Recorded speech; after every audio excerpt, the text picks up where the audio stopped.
여러분은 지금 이번 사전선거 그리고 이번 선거 때 받게 될 두 장의 투표용지를 보고 계십니다. 한 투표용지는 지역구 후보자, 그리고 다른 한 장의 투표용지는 비례대표 후보 용지입니다. 48.1cm, 상당히 긴 게 비례투표용지다. 두 장 받게 된다는 말씀 드리겠습니다. 오늘부터 사전투표가 시작되기 때문입니다. 안녕하십니까. 김지혜 돌직구쇼에 오신 여러분 반갑습니다. 저는 김지혜입니다. 오늘도 이곳 청계광장에 나와 있습니다. 오늘부터 이틀간 사전투표가 시작됩니다. 코로나19 때문에 이 본투표에 사람이 많이 몰릴 것이 걱정되신다면 오늘부터 시작되는 사전투표 활용하셔도 좋을 것 같습니다. 여러분의 소중한 한 표 꼭 행사해 주시기 바라겠습니다. 투표하실 거죠? 저도 오늘 사전투표를 할 예정입니다. 잠시 후 저희들이 선정한 오늘의 중요한 뉴스들 차례차례 보도해 드리겠습니다. 전 비가 오나 눈이 오나 매일 아침 이곳에서 여러분을 기다리겠습니다. 김진애 돌직구쇼 지금 라이브로 시작합니다. 잠깐만요.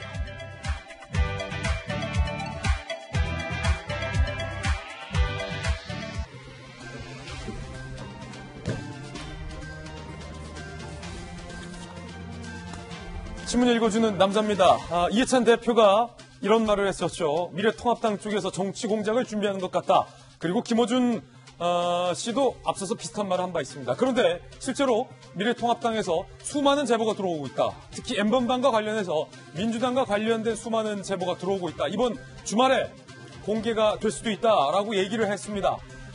아마 그 내용을 보면 국민들이 깜짝 놀랄 것이다 라는 얘기까지, 예고까지 통합당 쪽에서 나오고 있습니다.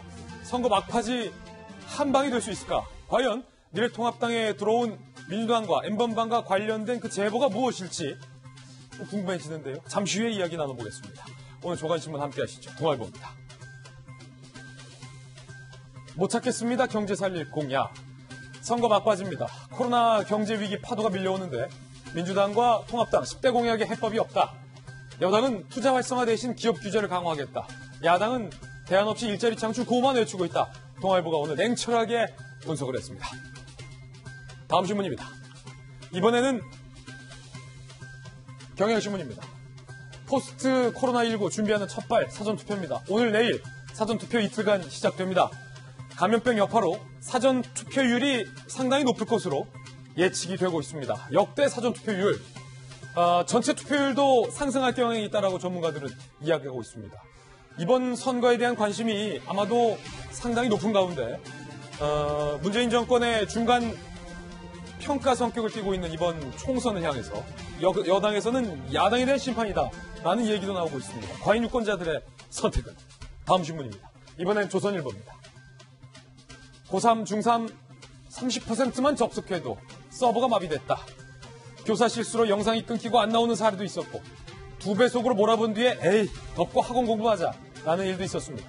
수업 시작 전 휴대폰 들고 나가서 야외에서 산책하면서 출석 체크라는 진풍경도 벌어졌습니다. 카메라를 아예 천장으로 돌려놓고 딴짓하는 아이들도 많다고 합니다. 선생님들은 제자들이 학생들이 뭐 하는지 아예 깜깜합니다. 과연 제대로 수업이 진행될 수 있는가 의문을 제기하고 있습니다. 다음 신문입니다. 이번엔 한국일보입니다. 미국의 민주당 역사상 가장 위험한 대통령을 꺾으려 단결이라고 얘기했습니다.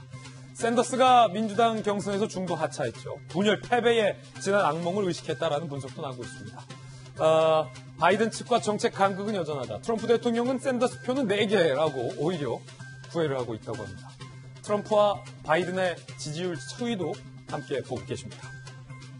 지금까지 신문 읽어주는 남자였습니다. 네, 오늘 아침 저와 함께 등판한 등판 선수 소개하겠습니다. 고려대학교 약학대학교에서 바이러스를 전공하신 저희 돌직구쇼의 코로나 전문가 김정희 교수님 모셨습니다. 어서 오세요. 그리고 서울시에서 정무 부시장을 역임한 민주당의 김영주 전 의원님 나오셨습니다. 고시 3관왕 패스 국회의원 출신의 고승갑 변호사님 모셨습니다. 전직 경제전문 방송 앵커 한양대학교 장희영 교수님 나왔습니다.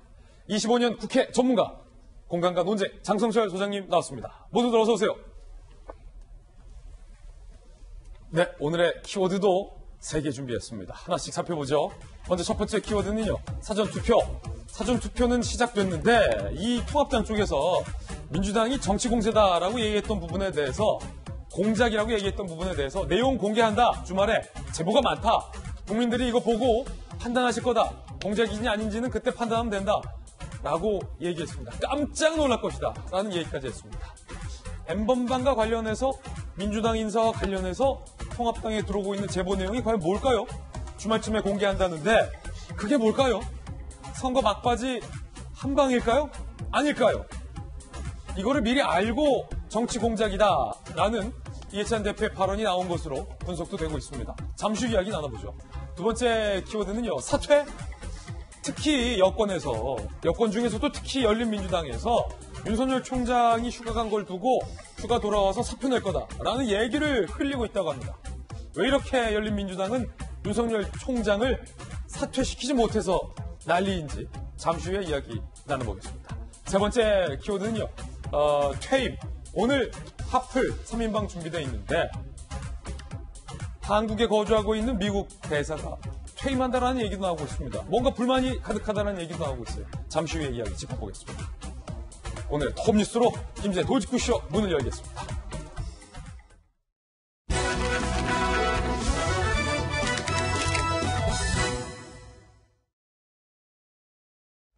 코로나19와 관련돼서 이른바 룸살롱발 감염 위험성이 크다라는 이야기 어제도 전해드렸는데 이번에는요.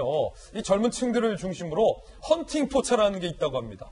숟가락 하나 들고 이 테이블 저 테이블 옮겨 다니면서 헌팅을 하는 술집이라는데 여기에서의 감염 우려가 제기되고 있습니다. 일단 주제부터 공개합니다.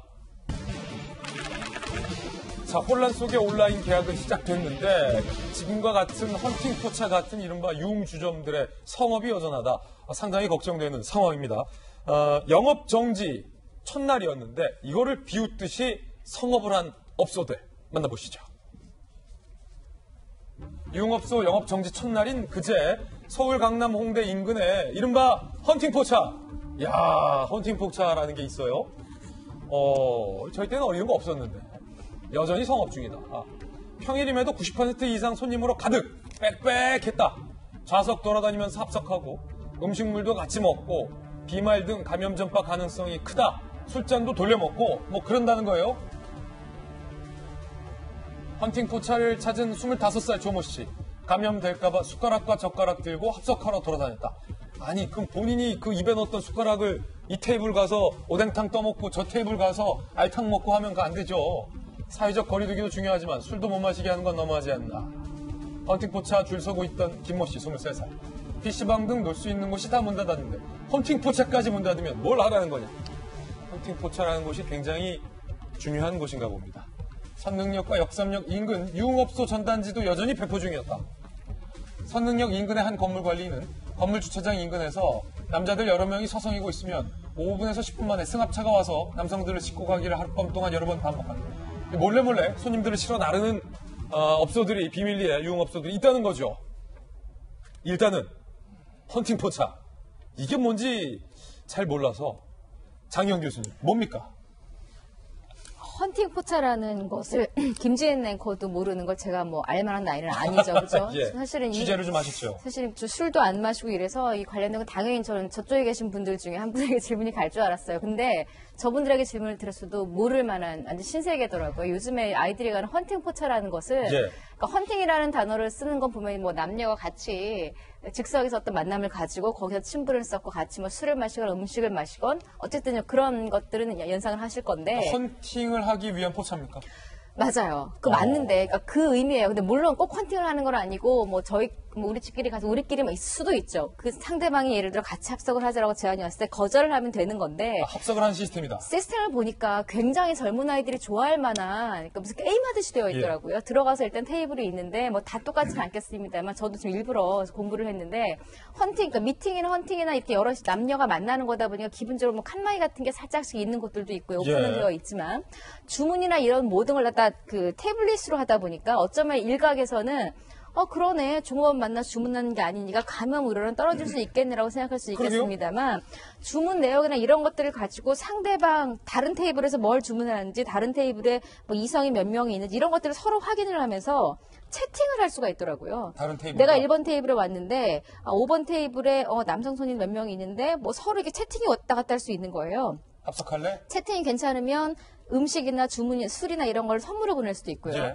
이러다가 이제 조금 더 대화가 괜찮아서 서로 합석할래? 서로 오케이 하면 이제 합석을 하게 되는 거죠. 그래서 아까 숟가락 들고 다닌다고 한 거예요. 그러니까 이제 그게 예를 들어서 우리가 생각하는 완전 태폐적인 뭐 이렇게 해석을 하기보다는 젊은 아이들 입장에서는 그냥 가볍게 뭐 새로운 친구들도 만나고 이성 네. 친구들도 만나고 게임하듯이 술도 한잔하고 즐기는 문화인 것 같아요. 심각하게 생각하기보다는. 문제는 지금 우리가 감염의 관점에서 보는 거잖아요. 모르는 사람끼리 만난다는 것도 팩트인 것이고 음식을 나눠 먹는 것, 술을 나눠 먹는 것, 그 좁은 밀폐된 공간에 서로 각각의 대화를 나누는 모든 것들이 사실은 감염 차원에서 보면 굉장히 위험할 수가 있는 것인데 예. 제가 여기서 문제라고 느낀 것은 어른들, 그러니까 우리 세대, 저도 40대도 사실은 모를 만한 이런 것들이 많이 있다라는 것은 단속을 해야겠다는 생각을 아예 못할 수도 있는 거예요. 그렇죠.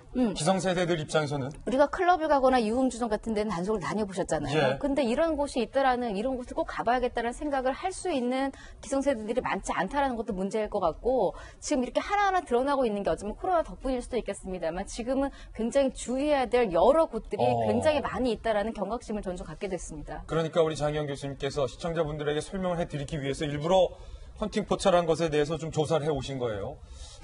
이런 곳이다. 김정기 교수님, 요약해보면 젊은 남녀가 뭔가 즉석 만남이라는 목적을 갖고 좁은 술집에 모여서 이 테이블 저 테이블 옮겨 다니면서 서로 음식도 같이 먹고 게임도 하고 술잔도 돌려 먹고 다닥다닥 붙어 있는 그런 시스템의 포장마차는 아니고 술집인 것 같아요. 괜찮습니까? 이렇게 90% 빽빽하게 헌팅해도? 비단 저뿐만 아니라 다른 분들, 국민들도 그거는 아니지라고 생각을 하실 거예요. 예. 왜냐하면 말씀하신 것처럼 좁은 공간에 다수가 모이게 되고 뭐 일부는 뭐 낮은 칸막이도 있다라고 금방 말씀을 하셨는데 그럼에도 불구하고 비말 같은 것들이 튈 수가 있는 거고요. 거기에 지금 소개해 주신 것처럼 뭐 숟가락 젓가락을 들고 다니면서 간다 뭐 이런 얘기를 한 사람이 청년이 있는데 예. 이 사람 그 얘기는 이제 음식을 서로 나눠 먹는다라는 얘기거든요. 예. 그런 과정에서 침이 그 음식물에 들어가게 되면 다른 사람이 먹었을 때는 만약에 그 사람이 감염자였을 경우에는 충분히 전파가 가능하고요. 그리고 환경오염이라는 것들도 있고 제한된 공간에서 이 비말이 이 크기가 다 제각각입니다. 그러니까 작은 경우에는 어떤 물리적인 요인에 의해서 조금 멀리까지 갈 수가 있는 환경이 되거든요. 그래서 충분히 여기 있는 집단 감염이 일어날 수 있는 여건들을 다 갖췄다 이렇게 보셔도 무방할 것 같습니다. 그러니까 지금 이 합석하는 어떤 술 문화 젊은 친구들의 이거 안 된다는 거죠. 감염적으로. 그렇죠. 그러니까 코로나19 같은 경우에 임상 증상이 없는 경우도 있고 경미한 증상도 있다 보니까 누가 감염자고 누가 아닌지를 정확하게 파악할 수가 없어요. 그것 때문에 지금 전 세계적인 확산이 일어나는 이유기도 하고요. 그러다 보니까 그 중에 혹여나 감염자가 한 명이 있을 경우에 특히나 최근에 나온 그 중국 논문에 의하면 무증상 감염자가 음식점에서 다수를 전파시킨 사례가 있거든요. 예. 그래서 이런 것들이 그러니까 무증상일 경우에는 물론 기침이나 재채기 등을 통해서 비말이 조금 멀리까지 가는 경우는 없습니다만 그 침 자체가 작은 비말을 형성하게 되고 그게 어떤 에어컨이나 이런 물리적인 환경에 의해서 좀 멀리까지 전파되는 경향을 보일 수 있다라고 하거든요. 그래서 이런 부분들은 충분히 저런 공간에서는 집단 감염이 발생할 수 있는 여건들은 다 갖추었다 이렇게 생각을 하고 있습니다. 야, 저는 김영주 의원님도 놀라셨겠지만 이런 헌팅포차라는 개념에 대해서 이 새삼 깜짝 놀랐는데 이게 사실은 참 예전에는 뭐 옛날 라떼는 말이야 이러면 적이라고 하는데 옛날에는 뭐 이렇게 뭐 나쁘끄럽기도 하고 아예 뭐 헌팅, 뭐 합석을 목적으로 한 이런 거가 좀 없었잖아요. 뭐 그런 마음이 내중 있더라도 뭐 그쵸? 커피 한 잔 뭐 저쪽 테이블에 보내주세요. 그쵸? 뭐 떡볶이집에서 뭐 쪽지 하나 보내주세요. 이 정도였는데 이런 문화가 그냥 요즘 젊은 친구들한테는 성행한다는 거예요. 실제로 옛날에는 음악 다방 같은 데서 이렇게 DJ가 있잖아요. DJ를 통해서 저쪽에 커피 한 잔 예. 이렇게 있었고 실제로 헌팅 포차 이전에는 이런 게 있었을 겁니다. 나이트클럽을 마치고 짝을 지어 나온 사람이 술 한 잔 더 하러 가는 그런 게 신사동 일대에 실제 있었거든요. 근데 지금 방금 설명 들은 거는 완전 시스템이 다른 거예요. 아예 목적부터. 4차 산업혁명의 기기를 최대한 활용해서 서로 이제 채팅을 하면서 또 화상 채팅도 할 수 있을 수도 있고 서로 간에. 근데 문제는 이렇게 또 소셜 믹싱을 더 활성화시킨다는 것의 위험성. 또 하나는 술을 먹게 되면 거리두기가 안 됩니다. 사회적 거리두기가 안 되는. 이성적인 판단이 더 안 된다는 측면에서 있고요.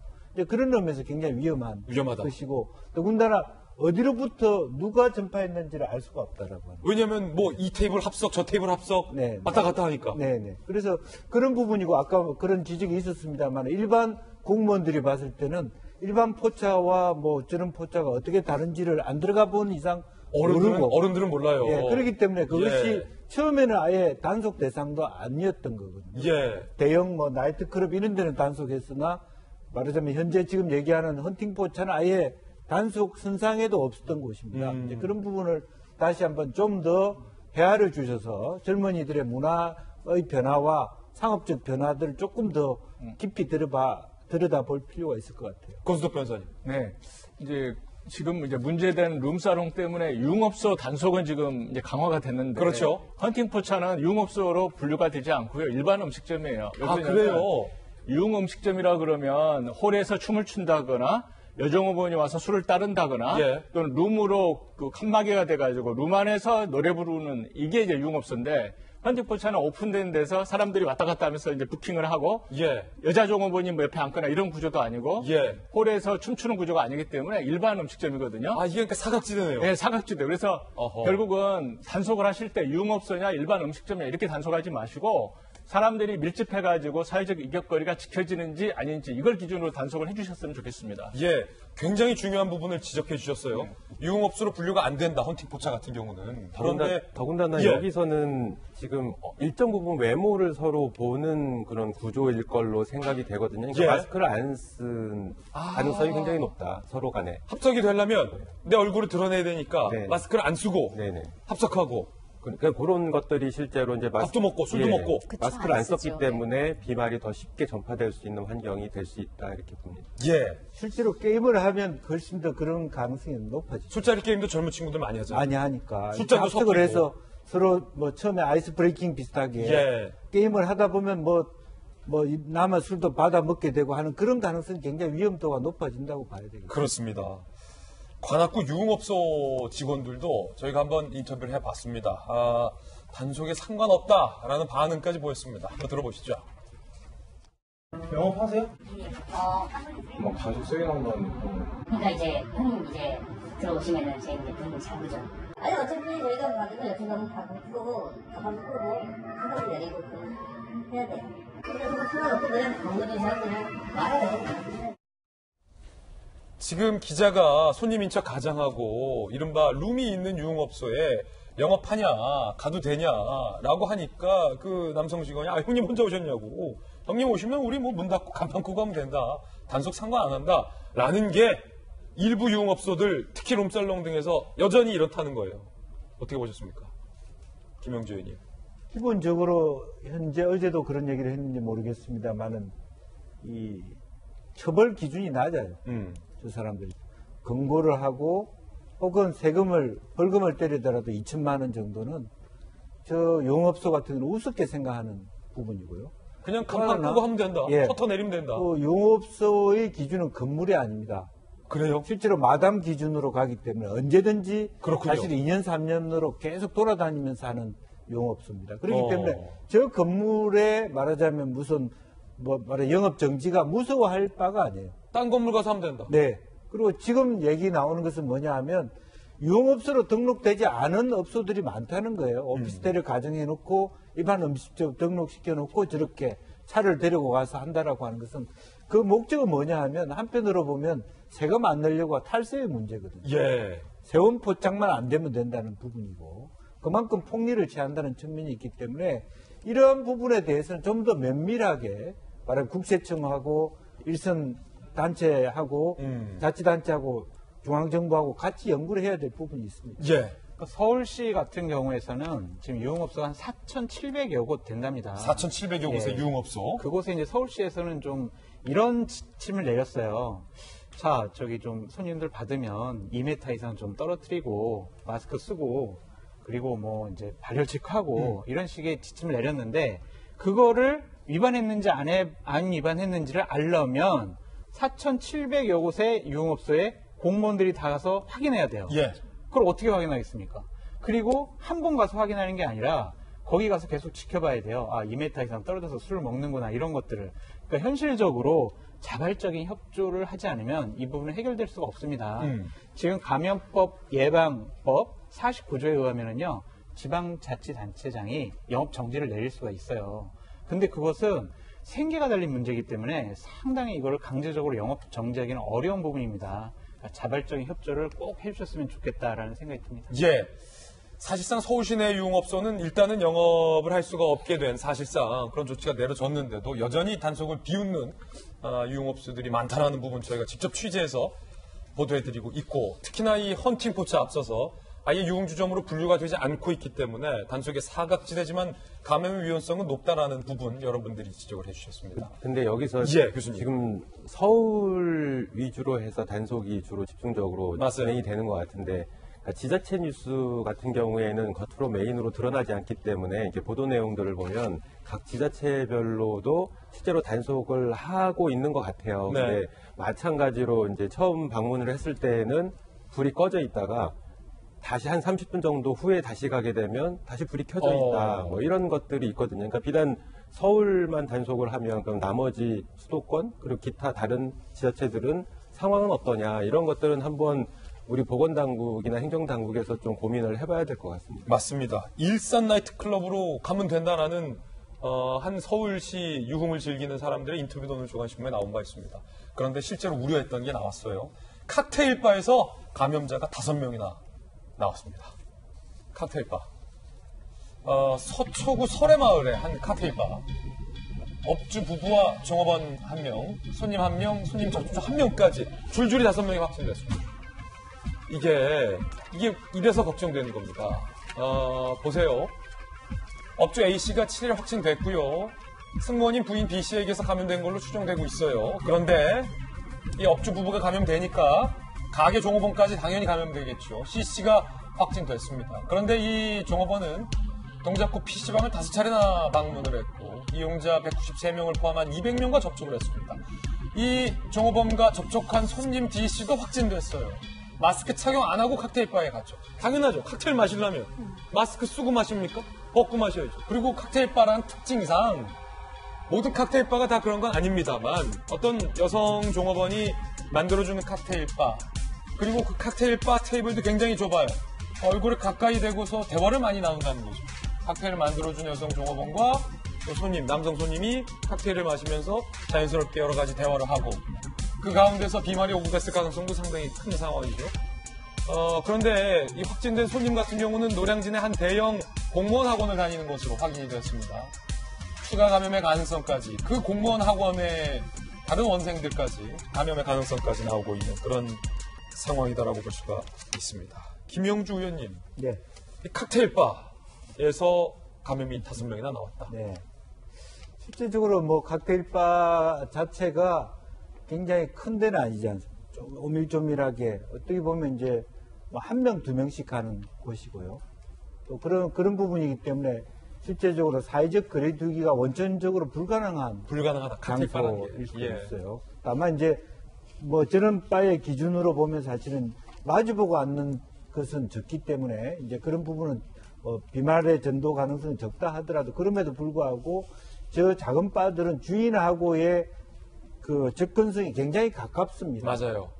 한 주인하고 이렇게 말하자면 오랫동안 단골 손님들이 많기 대화도 때문에 좀 하고. 예, 그런 부분이 많기 때문에 실제로 그런 의미에서 주인이 만약 감염됐을 때 그 테이블에 같이 쭉 앉았던 6명 손님들은 굉장히 말하자면 일대다의 어떤 원칙에 따라서 감염될 가능성이 굉장히 많은 거고요. 또 보통 바들이 뭐 지하에 많이 있을 수도 있고 그렇기 맞아요. 때문에 훨씬 더 말하자면 공기 자체가 순환이 안 되거나 그렇기 때문에 에어로졸 감염이라든지 그런 가능성은 매우 높아서 실제로 매우 그 위험성이 높은 그런 곳이다 그렇게 볼 수 있겠습니다. 예, 교수님.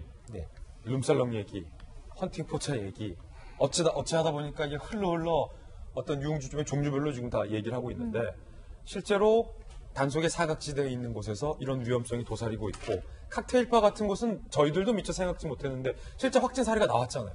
그렇기 때문에 얘기를 안 할 수가 없는 건데 한편으론 아니 그러면 업소들 다 문 닫으란 말이냐 라는 마음에서는 안타깝긴 하지만 방역적인 측면에서만 교수님 말씀해 주세요. 칵테일바 지금 계속 말씀하신 것처럼 위험 요소들이 많이 있습니다. 특히나 이제 손님으로부터 종업원이 감염됐거나 아니면 원래 감염자가 종업원이었을 경우에 그 종업원, 그러니까 특히 말씀하신 것처럼 더 칵테일을 만들어 주시는 분이 감염자인 경우에는 이 이른바 슈퍼전파자가 될 가능성이 굉장히 많아요. 이 한 분이 계속 반복되는 여러 손님들과 이렇게 대화를 나누고 뭐 칵테일을 만들어서 건네주고 하는 과정에서 다수의 사람들이 감염될 가능성이 많고, 지금 말씀해 주신 사례도 이른바 감염이 꽤 나온 상태거든요. 물론 그렇죠. 감염자가 전파를 안 시킬 수도 있는데, 지금 사례처럼 이 칵테일바 같은 경우에는 종업원과 손님과 업주와 다 감염된 사례를 봐서는 처음에 이 전파를 시킨 분이 이게 전파력이 상당했던 걸로 보고, 이런 환경들은 어디서나 발생을 할 수 있는 상황이거든요. 그리고 칵테일바 같은 경우에 요즘처럼 날씨가 더웠다 추웠다 하면 냉난방을 계속 가동을 할 거예요. 그러니까 낮에는 주로 영업을 안 하니까 이제 밤에 같은 데 온도가 내려가면 난방을 돌리게 되면 공기순환이 원래 갇혀져 있던 데에서 요게 비말 같은 것들이 에어로졸화되면서 이렇게 좀 멀리 퍼질 수 있는 환경도 될 수가 있고요. 그리고 여기도 칵테일바에서 이 칵테일을 드시려면 마스크를 벗어야 되는 환경이 되다 보니까 이런 것들이 다 감염의 우려가 충분히 높습니다. 지금 자가격리가 아니고 사회적 거리두기를 하고 있는 분들도 칵테일바 방문은 좀 자제하는 것이 방역적 측면에서는 맞다? 네, 방역적 측면에서는 맞는데, 그래서 그러면은 모든 우리나라 내수에 관련돼 있는 업종들이 다 문을 닫아야 되느냐, 이런 의문이 나오거든요. 그래서 제가 여러 번 말씀을 드린 것처럼 우리나라 같은 경우에는 가능하니까 가능한 짧은 시간 내에 요거를 코로나19로 안정화시켜서 일상으로 복귀를 빨리 추진해야 된다. 그러려면 그러니까 선제 조건은 지금보다 감염자를 훨씬 줄여야 되고, 이런 노력들이 당분간은 국민들이 일단은 필요하다. 코로나19부터 잡고서 얘기하자라는 말씀이시고, 조금 전 9시 37분에 서울시에서 안전 안내 문자로 서초구 설해마을에 저 칵테일바를 방문했던 분들은 신고를 해달라, 자가격리를 좀 해달라라는 문자 메시지도 지금 막 도착을 했군요. 장선호 소장님. 근데 이게 술집, 칵테일바, 무슨 헌팅포차 이런 것만 문제가 되는 것 같지가 않아요. 지금 3월 말 기준으로 우리나라 소상공인, 자영업자, 음식점 하는 분들까지 다 포함이죠. 644만 명이에요. 그분들은 항상 이제 손님을 맞이하고 그 안에 식당으로 와가지고 또 많은 분들이 와서 식사를 하지 않습니까? 우리 점심도 먹어야 될 거 아니에요. 구내식당에서 먹든 아니면 음식점을 먹든. 그러면은 과연 저러한 술집만 문제가 될 것이냐? 음식점들은 어떻게 할 겁니까? 거기서도 보통 우리 1시간 이상 같이 얘기하면서 밥을 먹잖아요. 그러니까 이런 부분들은 하나의 술집만 저렇게 하나의 타겟을 해서 문제 삼는 것도 참 이게 다른 쪽에 있는 문제들. 우리가 생각지 못하는 어려운 문제. 네, 상당히 어려운 문제다. 그래서 어쨌든 우리가 행정력에만 우리가 이것을 기댈 수는 없는 것이고, 자발적인, 어쨌든 정말 서로 조심하고 자발적으로 협조하고 이랬으면 좋겠다라는 생각이 듭니다. 그래서 좀 선별을 해보자면, 일단은 문제가 유흥입니다. 유흥. 이 욕구, 뭔가 유흥을 하고 싶다라는 걸 좀 참아야 한다는 겁니다. 이제 원정 유흥이라는 얘기도 나왔습니다. 이런 건데, 서울 클럽 맡기니 수도권으로 원정 가자. 서울 유흥업소 영업정지 첫날, 일산, 분당, 인천, 대전까지 가요? 원정 유흥. 인터넷 커뮤니티에서는 서울 밖 오픈 예정업소 목록까지 공유되고 있다고 합니다. 그러니까 두더지 굴 같아요. 이쪽을 막으니까 이쪽에서, 이쪽을 막으면 또 저쪽에서. 한 유흥업소 커뮤니티는 서울이 문을 닫아도 유흥은 포기할 수 없다. 오늘은 수도권 대형 도시 번화가에 헌팅포차에서 헌팅포차 또 나오잖아. 즐겨야겠다. 그리고요, 일산의 나이트클럽을 방문한 B씨, 29살 여성, 서울에서 친구들과 왔다. 조선일보 기자들이 일산 나이트클럽에서 취재한 거예요. 주말에는 다른 곳으로 갈 예정이다. 아니, 지금 주중에는 일산 S나이트클럽 오고, 주말에는 또 인천 어디 갑니까, 그럼? 해당 클럽 100여 명이 밀착해서 춤추고, 파트너 바꿔가면서 음주했다. 제재도 없었고, 관청의 점검표에는 단속 결과 이상 없습니다. 라고 돼 있었다는 거예요. 담당 공무원은 오후 9시 50분쯤 다녀왔을 때는 사람이 많지 않아 특별히 조처할 겸. 아이고, 공무원 선생님. 9시에 가니까 그렇죠. 10시에 가니까. 지금 저기는 1시부터 이제 뜨거운 건데, 사람이 많은 건데, 자, 이런 한계점. 김정희 교수님. 네. 그래서 이제 비단 지금 계속 말씀하신 것처럼, 아까 장 소장님도 말씀을 하셨지만, 지금 유흥에 관련되어 있는 업종들뿐만 아니라 식당들도 다 문제가 되고 있거든요. 근데 그래서 제가 생각하는 건데 지금 이슈와는 다소 거리는 있습니다만 이분들이 자꾸 문을 열고 영업을 하게 되는 이유 중에 하나는 여러 가지가 있겠습니다만 기본적으로 임대료를 못 내는 상황들도 있어요. 예. 그러니까 지금 그런 거를 위해서 자영업자나 소상공인을 위한 어떤 대출 지원책을 마련을 하는데 실제로 대출 지원을 받기 위해서 찾아갔을 때에는 접근성이 굉장히 어렵다라는 목소리가 계속 나오고 있거든요. 예. 그래서 저는 이건 제 개인적인 생각이고 국민들 중에서는 동의 안 하시는 분들도 있을 거라고 저는 판단을 하는데, 그러니까 지금 뭐 재난지원금 같은 거 그러니까 전 국민 100% 또는 70%에 대해서 일정 금액을 주겠다 이렇게 얘기를 하고 있는데 차라리 그거보다는 이렇게 당장 코로나19 때문에 문을 닫게 생긴, 그러니까 이분들이 문을 닫게 되면 이제 경제가 다 도미노 도산을 맞게 되는 상황이 발생을 하거든요. 그래서 한시적으로 일정 기간 동안 임대료를 좀 빌려주는, 대출을 해주는 쪽으로 그 재난지원금을 활용을 하는 게 저는 더 맞지 않나 이런 생각을 가지고 있거든요. 그러니까 1인당 뭐 25만 원, 50만 원 받아야 물론 그게 꼭 필요하신 분도 계시지만 안 그러신 분들도 많이 있어요. 그게 굳이 필요 없으신 분들. 그 돈을 차라리 선택적으로 이렇게 임대료를 못 내서 어쩔 수 없이 문을 열게 되거나 아니면 도산을 하게 생긴 이런 분들께 지원을 해주면 그게 이제 무상으로 지원을 해주는 것보다는 그러니까 무이자나 아니면 굉장히 저금리로 해서 몇 년 거치 몇 년 상환으로 해서 나중에 상환을 하는 방식으로 하게 되면 지금 뭐 그런 재정 준비 때문에 우리 국채가 더 늘어난다 뭐 이런 우려들도 일정 부분 해소가 되거든요. 왜냐하면 그냥 지원이 들어가는 게 아니라 나중에 형편이 나아졌을 때 이걸 갚아가는 방식이기 때문에 그럼 여러 가지 일석이조가 있지 않나 이런 생각을 하고 있습니다. 그래서 이런 것들이 뒷받침이 돼야지만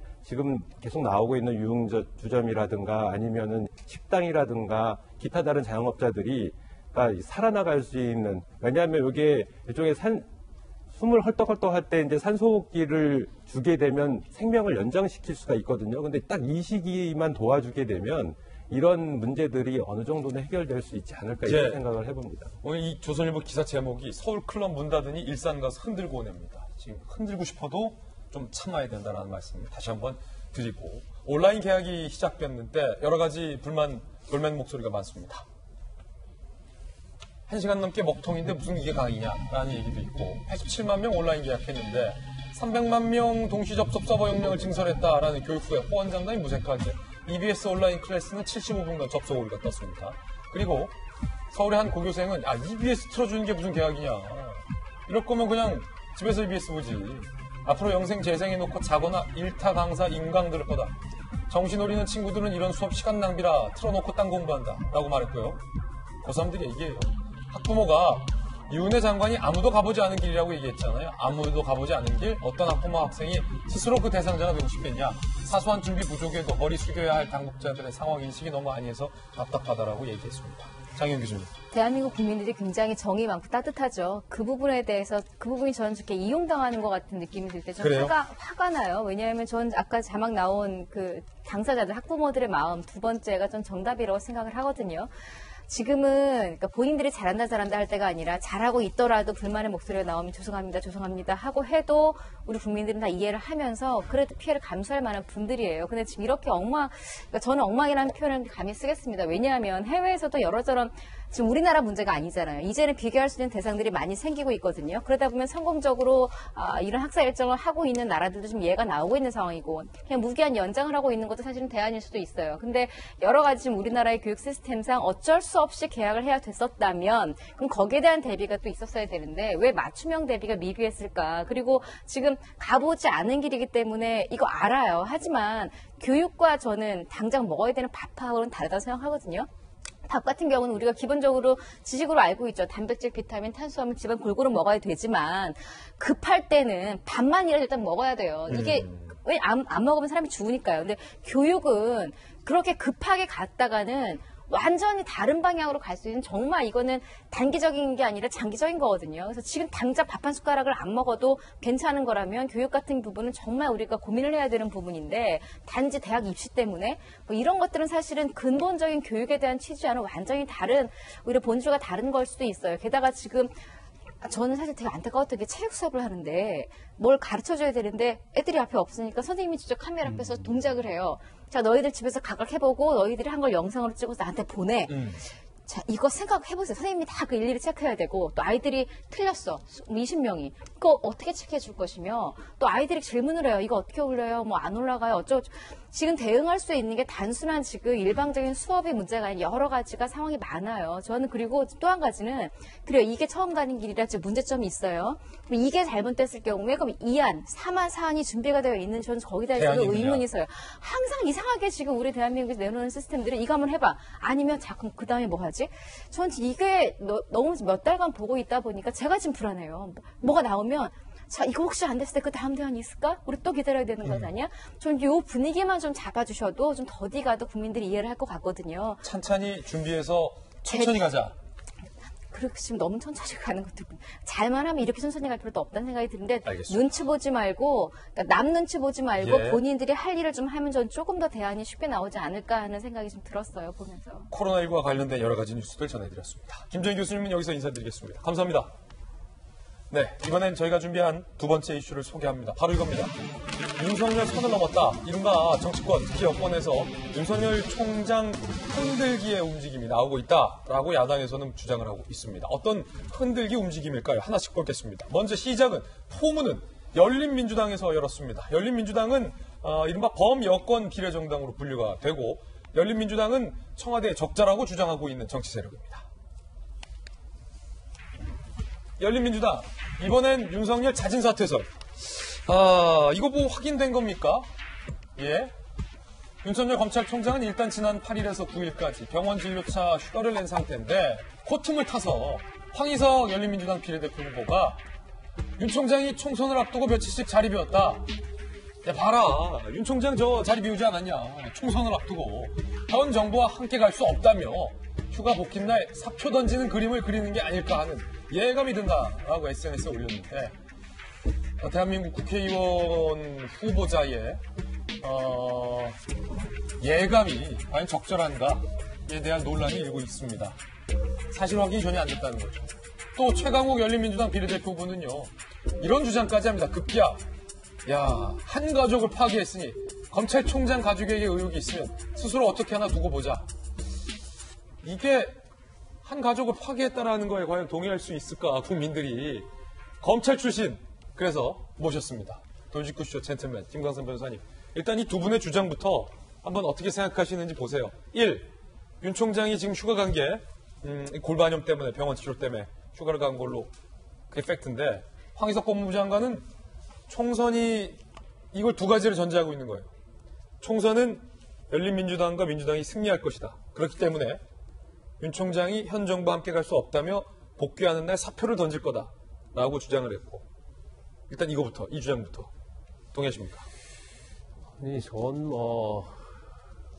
좀 약간 음모론적인 시각이 아닌가, 저는 이제 그런 생각을 해요. 자진사퇴서를 이른바 띄운 거죠. 네, 만약에 윤석열 총장이 이제 골반염과 관련해서 아마 휴가를 내고 반가를 내고 그런 걸 알려져 있는데, 그런 거 전혀 없이 그냥 휴가를 냈다고 하면 사실은 지금 현재 굉장히 유중한 상황이죠. 코로나도 있고 총선이 한 일주일밖에 남지 않았기 때문에 이제 검찰 수장이 자리에 비는 거에 대해서는 상당히 많은 다른 시각이 존재할 수 있어요. 그렇지만 현재로서는 골반염 때문에 이제 병가를 갔다, 이게 거의 확실한 것 같은데, 굉장히 지금 주말에 어떤 음모론, 그러니까 처음에 TBS 이제 김어준 씨가 음모를 제기하고, 그 다음에 이제 이해찬 의원이 거기다 또 기폭제 역할을 했단 말이에요. 그래서 저 말이 정말 사실이라고 하면 총선에 영향을 미치기 위해서 사표를 던진다, 그런 취지예요. 근데 사실 윤석열 총장에 대해서는 여권 또 범여권 내에서는 계속 사표 내기를 바라고 압박을 해왔잖아요. 예. 그런데 지금 사표를 내는 것은 또 다른 시각으로 보는 거예요. 사표 내기를 굉장히 바래왔던 것처럼 우리가 느꼈었는데, 사표를 내버리면 이게 총선에 어떤 영향을 미칠 것인가, 그걸 좀 걱정하는 것 같아요. 예. 그러면 사실 사표를 내면 이건 제가 볼 때는 총선판이 굉장히 흔들릴 거라고 봅니다. 그래서 지금은 총선 전까지는 사표를 안 내기를 바랄 마음이 있는 것 같아요. 전체적으로 보면.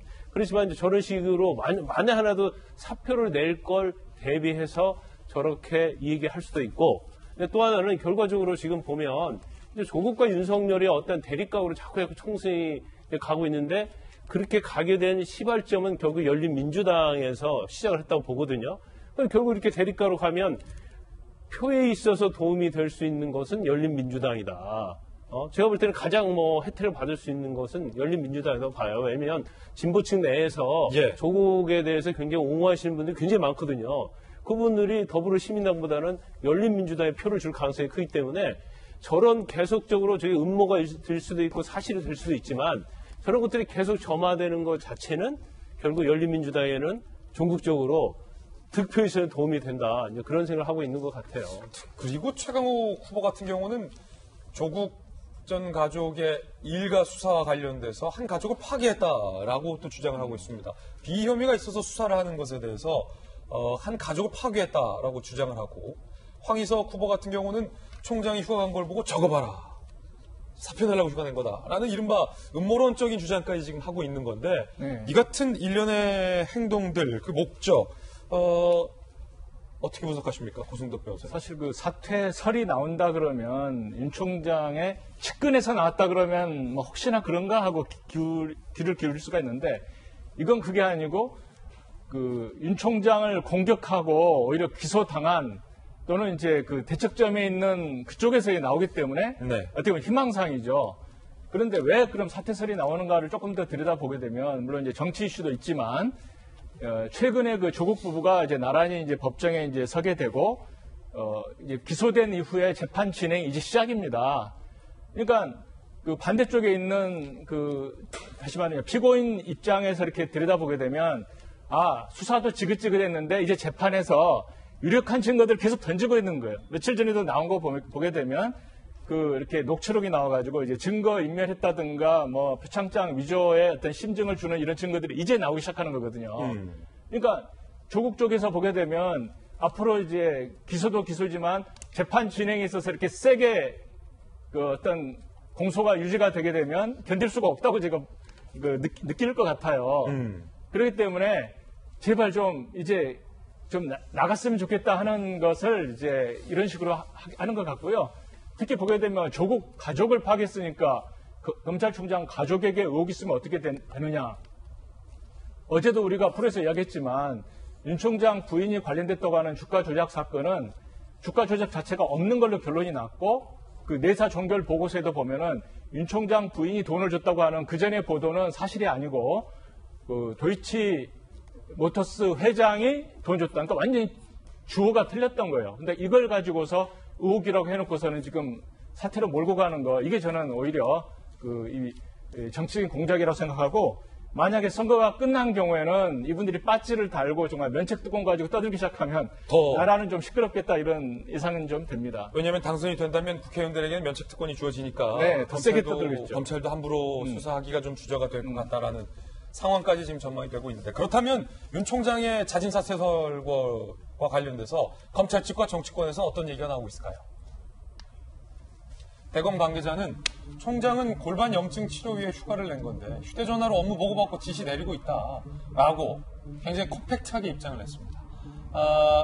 이거는 열린민주당의 저 같은 어떤 음모론적 주장에 대해서 다 깊게 대응하지 않겠다라는 대검 측의 입장도 있는 것 같고, 사실만 부인하고 만 거죠. 그런데 정치권에서 이런 얘기가 나와요. 법여권이 총선 이후 윤 총장을 실제로 퇴진시키기 위한 사전 구성 아니냐.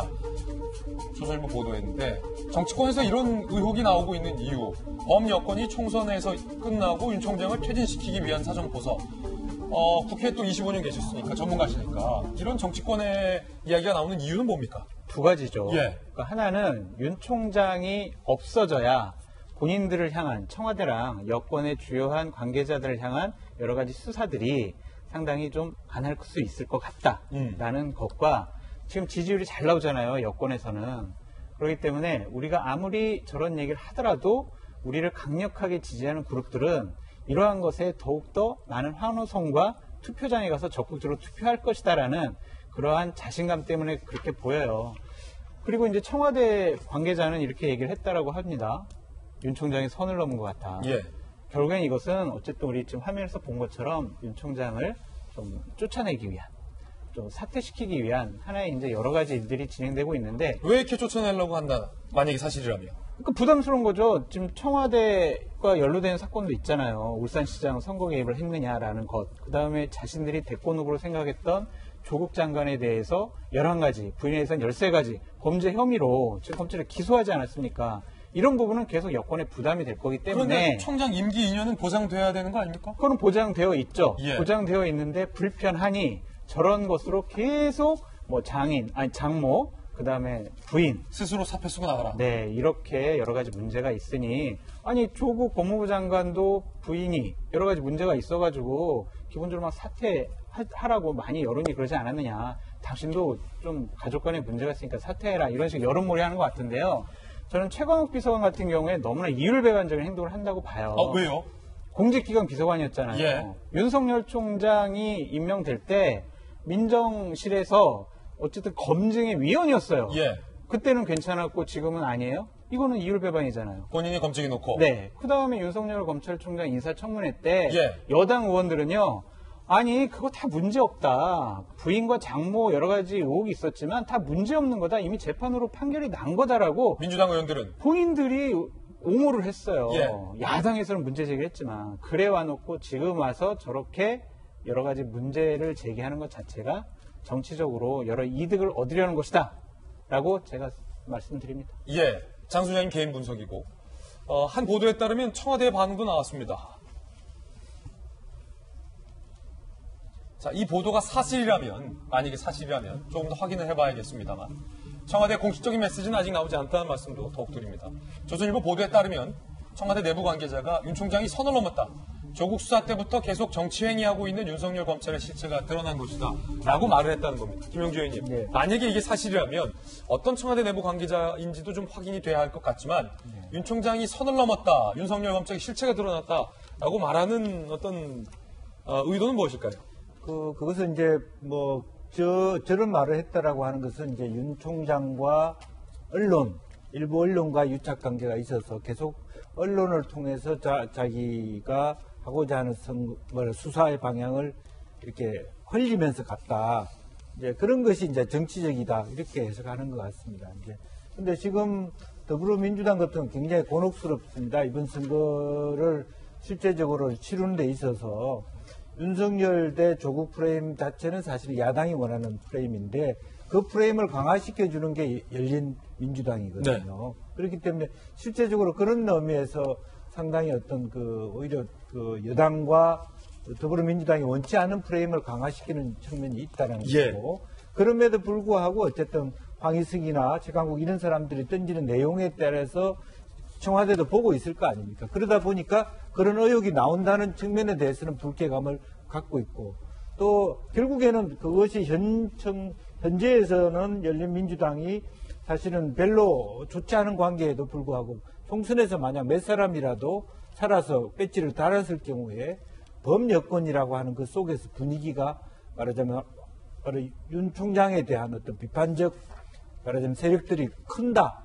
그런 의미에서 청와대 입장이 그대로 현재의 어떤 NCND를 유지할 수 있느냐라고 하는 것은 또 다른 문제일 수 있겠다는 건데 저는 국민의 입장에서 봤을 때 제가 곤혹스러운 것은 말하자면 최강욱이나 지금도 황희석이 같은 사람이 청와대에서 근무했다라는 것. 그렇죠. 난 그게 굉장히 아프다. 굉장히 한쪽으로 편향된 사람이 공직기강을 맡고 청와대를 맡고 있었을 때 이 정부가 그야말로 국민 정부 전체를 위한 정부일 수 있느냐. 그런 의미에서 저는 아픔이 있다고 생각이 듭니다. 예, 물론 조국을 옹호하는 분도 있고 조국 전 장관에 대해서 신랄하게 비판하는 분들도 있는데 청와대라면 모든 국민을 다 아우를 수 있어야 되는데 지금 적어도 최강욱, 황희석 두 분은 안 그렇다는 말씀이신 거죠. 그렇습니다. 이게 만약에 이 기사가 사실이라면이라는 가정을 계속 할 수밖에 없는 건데 선을 넘었다는 표현이 있잖아요. 검찰 출신이시니까 그게 참 뭐랄까 묘해요. 별말 안 했어요. 윤 총장이 선을 넘었다. 만약에 이 말이 사실이라면 선을 넘었다. 선을 넘었다. 뭔 선? 선 넘은 거 맞죠? 그래요? 그러면 선 넘은 거 맞죠. 왜냐하면 윤 총장이 선 넘었다고요? 그렇죠. 윤 총장이 이전에 검찰총장들이 넘지 않았던 선을 넘었어요. 아, 그래요? 그렇죠. 그래서 지금 가보지 않는 길을 지금 가고 있는 거예요. 윤 총장이 우리가 경험하지 못한 나라를 가듯이 윤 총장도 본인이 이제까지 다른 검찰총장들이 넘지 않았던 선을 넘은 건 맞아요. 예, 검찰에 근데 계셨으니까. 그렇죠. 근데 선 자체를 어떤 의미를 가지고 보냐는 거죠. 이 선 자체가 자기가 어떠한 검찰의 독립성, 수사의 독립성, 살아있는 권력에 대해서 수사를 하겠다는 그런 의지를 가지고 선을 넘었으면 이것을 우리가 박수를 쳐줘야 하는 거죠. 그렇지만 청와대나 법여권에서 말하는 것처럼 정치 행위의 일환으로서 선을 넘었다고 한다면 이건 윤 총장이 당연히 비판을 받아야 하는 게 저는 맞다고 보거든요. 예. 그런데 저 선이 넘었냐 넘지 않았느냐 이 선의 의미가 좋은 의미냐 좋지 않은 의미냐는 총선이 끝나고 나서 네. 울산 시장 선거와 관련된 수사 예. 그리고 현재 문제가 되고 있는 라임 사태와 관련된 수사가 예. 어느 정도 마무리된 다음에 예. 뭐 일부 기소가 되고 일부 불기소가 되겠죠. 그래서 법정에서 유죄 판결이 나면 이제 조 전 장관에 대한 수사도 마찬가지예요. 조국 전 장관에 대해서도. 그렇죠. 거기서 수사 재판에서 조 전 장관 유죄 판결 나요. 울산시청과 관련된 수사에서 유죄 판결 나요. 예. 라임과 관련된 수사는 아직 뭐 이제 진행 중에 있지만 라임. 거기서 만약에 유죄 판결이 나면 윤 총장이 넘은 선은 굉장히 소신 있고 넘어야 할 선을 넘은 거예요. 잘 넘은 거다. 대한민국 역사상 처음으로 선을 넘은 거죠. 잘 넘은 거다. 근데 만약에 거기서 무죄 판결이 났다. 그러면 윤석열 총장이 책임지고 하는 물론 겁니까? 무죄 판결이 났다고 해서 뭐 거기에 대해서 뭐가 잘못되고 유죄가 났다고 해서 잘됐다. 그건 말할 수 없지만 네. 전체적인 어떠한 취지로 무죄가 난다고 하면 그 선 자체에 넘은 행위는 개인적인 어떠한 잘못된 생각에 선을 넘은 거예요. 그렇다면 한 가지 분명한 게 있잖아요. 그러면 일단 총선 치르자 이거예요. 총선 끝나고 나서 울산시장 선거 마무리하고 예. 라임 사태 관련된 수사 마무리해서 예. 기소가 된 다음에 예. 그 결과를 보고 윤석열 총장이 사표를 낼 것인지 퇴임시킬 것인지 압력을 가할 것인지 아니면 거기에 박수를 보낼 것인지 예. 그걸 판단을 해야 하는데 아직 수사가 진행 중에 있음에도 불구하고 이걸 가지고 계속적으로 왈가왈부하는 것 자체는 결국은 굉장히 정치의 의도가 있을 수밖에 없다. 예. 그리고 총선 이후에 제가 볼 때는 총선 끝나고 나서요. 어느 쪽이 과반을 차지할 수 있고 차지할 수도 없잖아요. 총선 끝나고 나면 언론이랄지 모든 국내 스포트라이트는 결국 윤석열 총장한테 가는 거예요. 예. 울산시 사건의 수사 마무리가 어떻게 되는 건가? 라임 관련 사태가 어떻게 마무리되는 건가? 이렇게 가야 하는데 만약 윤석열 총장이 그 이전이라도 그만두는 그런 일이 발생을 하면 결과적으로 윤석열 총장이 했던 수사는 용두사미가 되는 거고 그러면 결과에 그걸로 인해서 득을 보는 그러한 권력층이 누군가 그건 우리가 좀 생각해 볼 필요가 있다는 거죠. 예, 범여권의 윤석열 총장 흔들기는 비단 열린민주당뿐 아니었습니다. 이해찬 대표는 윤석열이라는 이름을 언급하진 않았지만 민주당이 일당 못 되면 검찰개혁은 물거품이 된다라고 얘기를 했습니다. 이에 대항하여 민주통합당의 총괄선대위원장인 김종인 위원장은 윤석열을 지키려면 2번을 찍어라 라고 얘기를 했습니다. 각각 들어보시죠. 민주당이 제1당이 못 되면은 미래통합당의 국회의장도 뺏기고 공수처와 검찰개혁도 다 물거품이 돼버립니다. 우리 미래통합당이 이번 국회에 다수석을 차지하지를 못하면은 이 검찰총장이 어느 날 갑자기 날아갈지도 모릅니다. 윤석열을 지키려면은 2번을 찍고 조국을 지지하려면은 1번을 찍어라 이렇게. 미래통합당 김종인 대표, 민주당의 이해찬 대표 얘기 들었습니다. 장 교수님. 그러게요. 저는 왜 이게 총선이 뭐 조국 대 비조국 이렇게 가는 것까지는 전 일리가 있었다고 봤어요. 왜냐하면 청와대 근무했던 최측근이었었으니까. 근데 왜 조국 대 윤석열로 가는 건 수준이 조금 이상한 것 같거든요. 앞서서 열린민주당에서 전 윤석열 자진 사퇴로 나온 것 전 단순하게 봐요. 복잡하게 해석할 것 없이 자진 사퇴 이렇게 센 단어가 나오면 기사 자세히 안 보시는 분들은 윤석열이 저렇게 할 정도로 정말 죄를 졌나 보다. 이렇게 그냥 쉽게 오해할 수 있고 총선 며칠 안 남았잖아요. 저는 이렇게 그쪽으로 몰고 가고 싶은 사람들이 좀 센 단어 그냥 휴가 빌미로 이렇게 말하면 국민들이 속을 수 있어. 전 이런 아주 좀 이렇게 제가 좋아하지 않은 죄질이 좀 안 좋은 꾀를 쓰지 않았나. 윤석열 자진 사퇴는 저는 그렇게 나왔다고 보고. 개인 의견이시죠? 이해찬 그렇죠. 지금 당 대표에서의 저런 이야기들도 지금 저는 아까 김건세 변호사님이 말씀하신 선을 넘었다라고 표현하신 거 있잖아요. 윤석열이 선을 넘었죠. 왜냐하면 지금까지 검찰들이 하지 못했던 일, 그 말은 지금까지 검찰들이 하지 못했던 거대 권력과의 싸움을 윤석열이 하고 있다라는 걸 저는 많은 사람들이 진보나 보수를 떠나서 공감하고 있다는 생각이 들어요.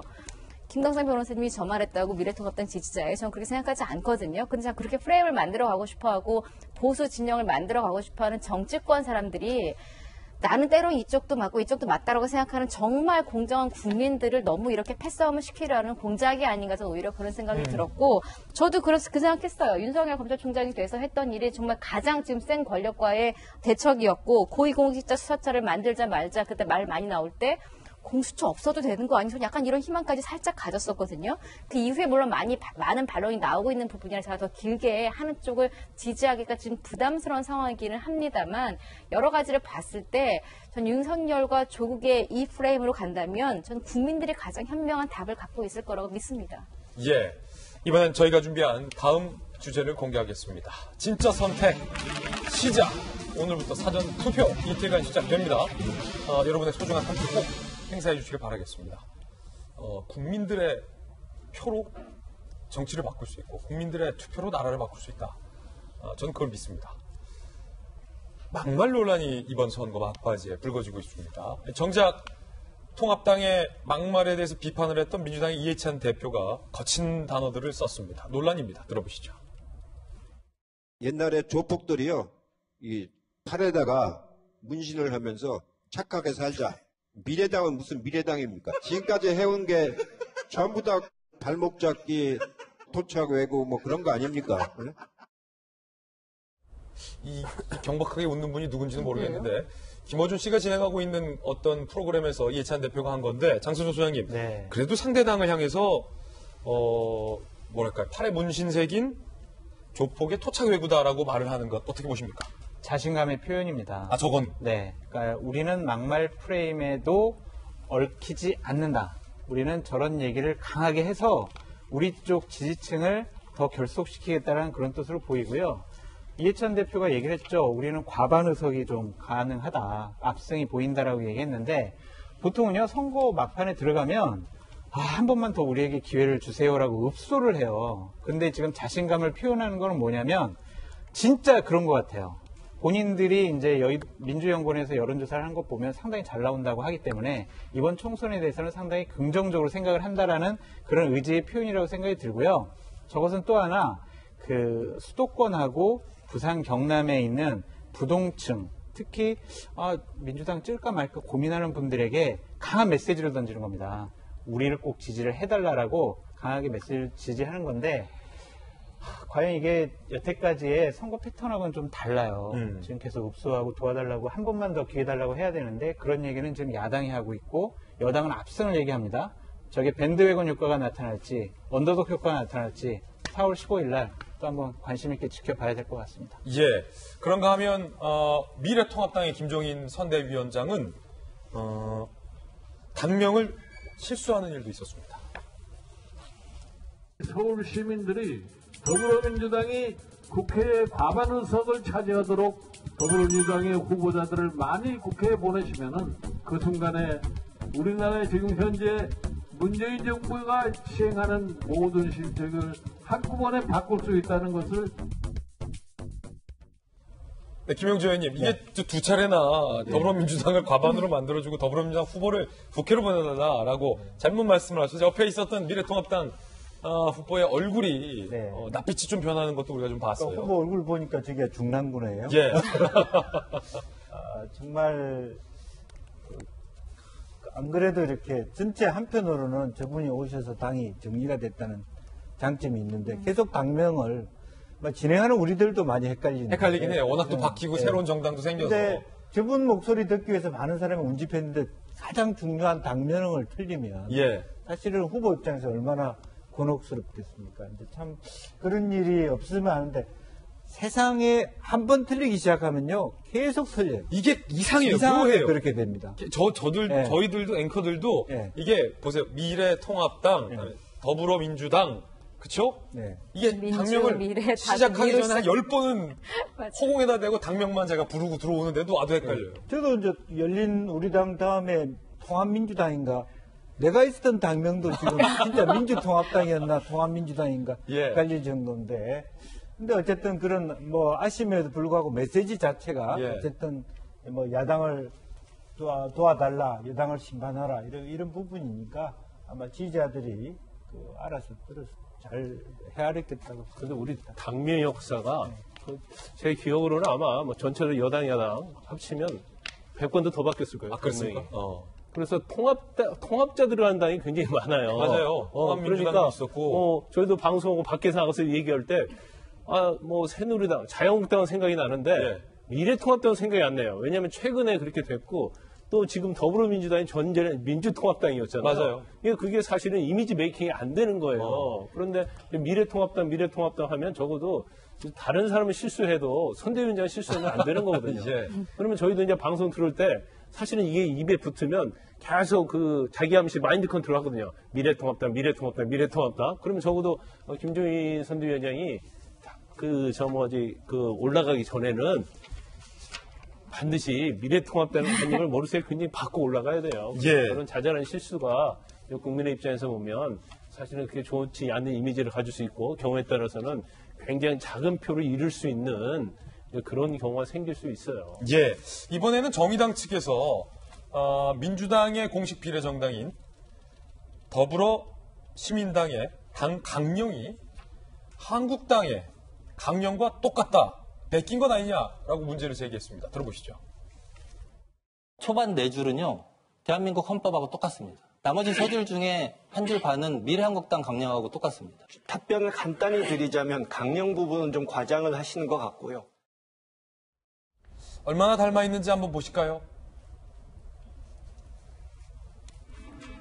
일단 더불어시민당의 강령, 정의당이 문제 제기를 한 겁니다. 헌법의 부분, 유구한 역사와 전통에 빛나는 우리 대한민국은 3.1운동으로 건립된 대한민국 임시정부의 법통과 불의에 항거한 4.19 민주 이념을 계승하고 상당히 비슷하다. 그리고 한국당의 강령, 미래한국당의 강령 보면요. 대한민국 역사의 자긍심을 가지고 이를 더 발전시켜 재정배분, 자원, 환경 개발을 통해 제도 개혁을 추진한다, 지제도를 추진한다. 상당히 좀 비슷하다라는 거예요. 더불어시민당 측 해명은 표절 사실은 인정한다. 베꼈다는 거 인정한 거예요. 창당 초기에 누가 베꼈는데 누가 베낀 거야? 라고 말합니다. 그걸 우리가 어떻게 합니까? 시민당이 알아야죠. 헌법과 강령이 겹치는 건 헌법 정신을 계승하는 거 아니냐라는 식으로 해명도 했는데 이게 그만큼 급조됐다라는 거죠. 너무 무성의한 거죠. 예. 사실 뭐 헌법은 저작권이 없다고는 하지만 차라리 베끼려면 더불어민주당 걸 베끼지 왜 헌법 미래한국당 거를 예. 그러니까 지금 더불어시민당 경우에는 이제 어떻게 보면 다들 지금 위성정당이라고 그러잖아요. 그러니까 어떻게 보면 제대로 된 어떤 당직자라든가 어떤 정책 담당자들이 제대로 이게 강령이라든가 전번에 말썽난 정책 이런 것들을 만들어야 되는데 그게 아니라 거의 알바생 수준의 정말 무성의한 작업으로 이렇게 대응을 하는 것 같아요. 누가 베낀지 모른다라는 입장이 나왔어요. 그러다 보니까 우리가 이게 정말 양쪽 정당, 제가 어느 특정 정당을 말하는 것도 아닙니다. 너무 지금 무성의하게 이 꼼수 선거법에서 꼼수 위성정당으로 해가지고 꼼수 지금 정책들, 강령들이 나오고 있는데 어떻게 보면은 위성정당이라고 하는 실체가 없이 저는 의심이 드는 거예요. 진짜 당 뒤에서 다 조종을 하면서 알바생 하나 파견해가지고 적당히 만드는 게 아닌가. 그렇게 되면 국민들 입장에서는 이 비례를 찍는 느낌이 이 비례정당이라고 하는 것이 마치 목박 인형처럼 어때 그냥 무늬만 써놓고 우리는 그냥 번호만 보고 투표한다. 이런 식으로 돼서 상당히 국민들이 무시당하는 그런 느낌이 듭니다. 김영주 의원님. 네. 급할수록 돌아가라 그렇게 되는데 누가 썼는지 모른다 하는데 저건 쓴 게 아니에요. 누가 쓸 수가 없어요. 쓸 수가 없다. 마우스로 쭉 긁어서. 네. 카피 앤 페이스트. 우리 애들이 지금 숙제를 그런 식으로 합니다. 대학생들. 긁어서 붙여넣어. 네. 근데 우리는 사실은 미국도 가보니까 사실은 숙제를 하더라도 바로 이순신에 대해서 연구하려면 무슨 책은 읽으라고 하는 지도사가 있어요. 우리 사회의 문제는 그런 겁니다. 젊은 당직자들이 여기저기 몇 개 강령 보고 찍 끝이에요. 그 다음에 얼얼만 고치는 정도. 그 정신이 어디 있겠습니까? 저는 아무리 급조한 위성정당이라도 자기 스스로가 최초의 발기인들 토론회 1박 2일 워크숍이라도 했으면 강령이라도 초안이라도 한번 고치는 회의라도 했으면 얼마나 좋았을까. 참 안타까운 현실입니다. 그런가 하면 이번엔 통합당의 주동식 후보가 광주는 제사에 매달리는 도시다라고 발언해서 논란이 일고 있습니다. 지금 호남 정치를 지배하는 것은 80년대에 낡은 유산입니다. 문재인 정권과 좌파 세력은 광주의 민주화 유산을 이용해서 집권에 성공했습니다. 하지만 광주는 80년대의 유산에 사로잡힌 도시, 생산 대신 제사에 매달리는 도시, 과거 비극의 기념비가 젊은이들의 취업과 출산을 가로막는 도시로 추락했습니다. 장선호 소장님, 지금 안 그래도 미래통합당에서는 2명의 후보가 이른바 막말 논란으로 후보직에서 제명이 됐어요.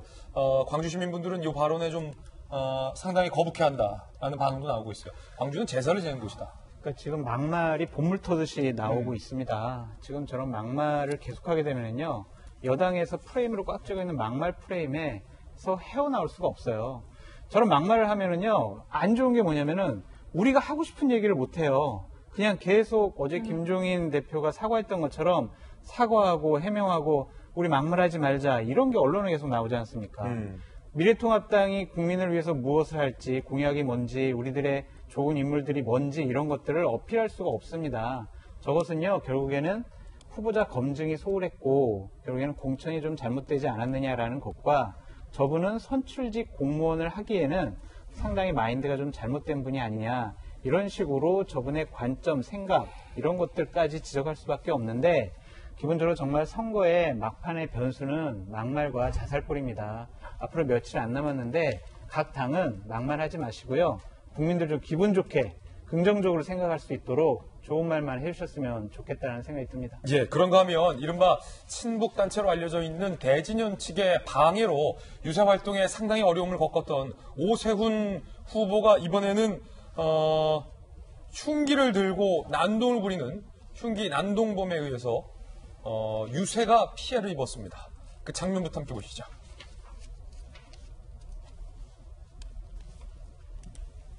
자, 지금 오세훈 후보가 홍보 차량에 올라서서 연설을 하고 있는데 그 뒤를 흉기를 들고 한 남성이 쫓아가고 있습니다.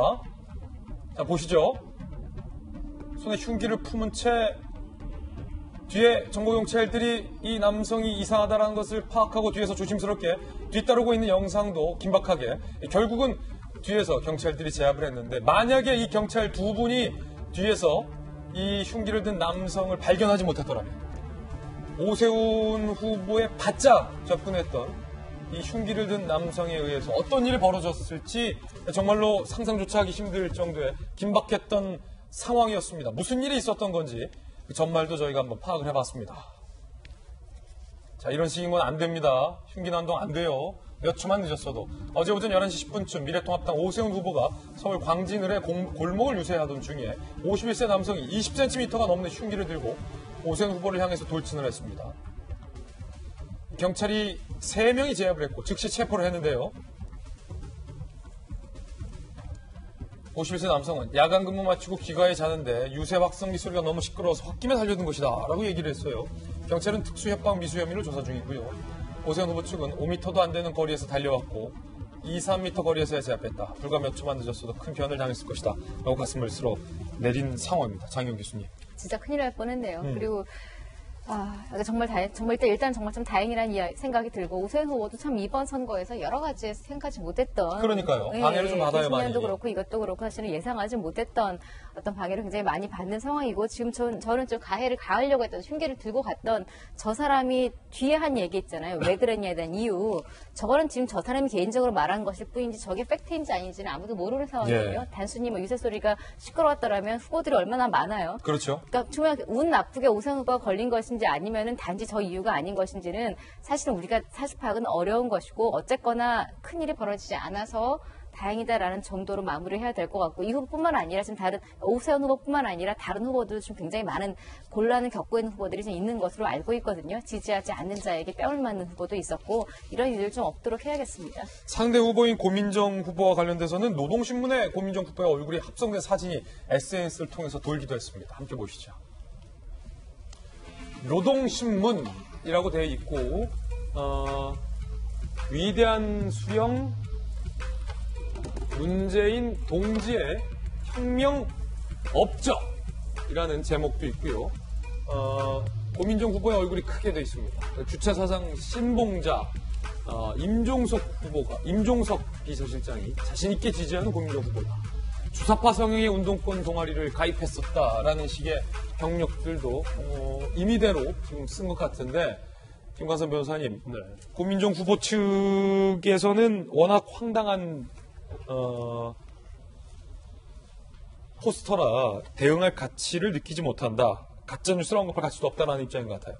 고민정 후보는 그런 때 뭐 여기에서 좀 사실이 있다랄지 연관성이 있다고 하면 아마 해명을 했을 거예요. 그런데 전혀 이제 본인이 살아왔던 궤적과 너무 다르고 그렇기 때문에 아마 저기 대해 아예 언급하지 않겠다고 이렇게 얘기를 했어요. 예.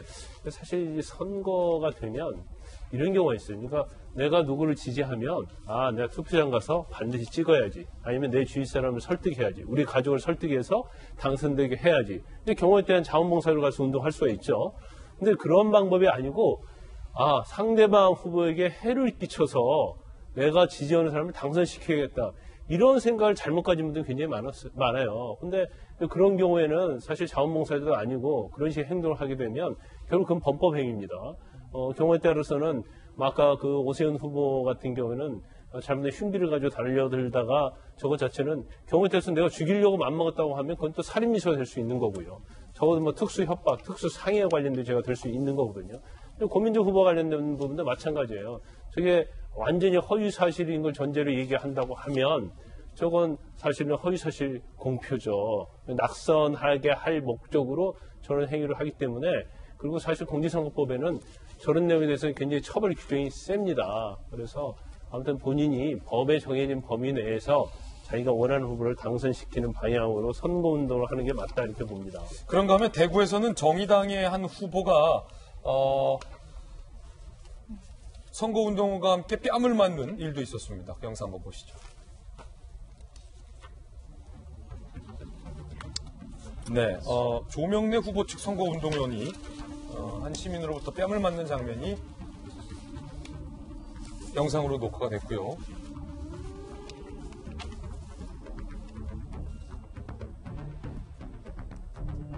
자, 이제 유세 연설을 하고 있는 유세 차량에 올라가서 연설을 방해하는 그런 모습도 녹화가 됐습니다. 이러시면 안 된다는 거 다시 한번 말씀드립니다. 해리스 미 대사가 사임한다는 얘기가 돌고 있어요. 특히 로이터 통신은 한국에 와서 겪은 긴장과 소동들로 좌절감을 표했다라고 얘기했는데, 김영주 의원님, 사실은 이 해리스 대사를 상대로 일각에서 뭐 이 조선 총독이다 뭐 이렇게 약간 비아냥거리는 모습도 있었고, 특히 뭐 이 대진영 같은 경우는 미 대사관 관절을 넘어가서 뭔가 물리적인 어떤 부적절 행위까지 한 바가 있었는데, 일련의 어떤 일 때문에 해리스 대사가 한국을 떠나야겠다 뭐 이렇게 심정을 굳힌 건가요? 아마 2018년 7월 달에 대사로 부임하셨습니다.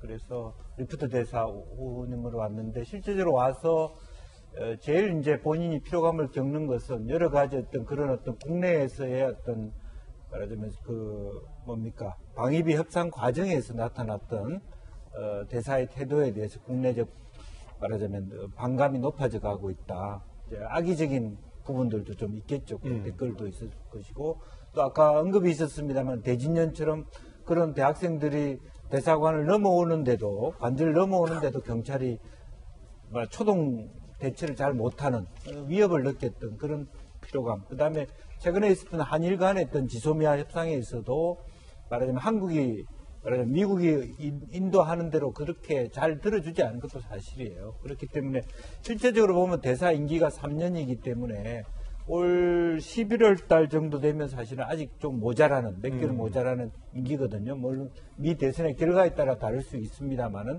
트럼프 대통령이 좀 바뀌게 되면 또 사임해야 될 부분도 있습니다만, 그렇기 때문에 지금 이와 같은 설에 대해서도 본인이 아니다라고 부인하지 않는 것으로 그렇게 보이죠. 그렇군요. 또 최근에 여러 가지 방위비 협상 관련해서 여러 가지 김칫국 마시지 마라 하고 한 에이브리반 사령관하고도 같이 식사를 하면서 나름대로 자기의 어떤 외로움이라든지 어떤 불만들을 좀 이렇게 해소하는 그런 것으로 볼 수 있겠습니다. 세 번째 앞으로는 이만희 신천지 총회장인데, 파주 임진각에 뭐 요상한 비석이 하나 있다고 합니다.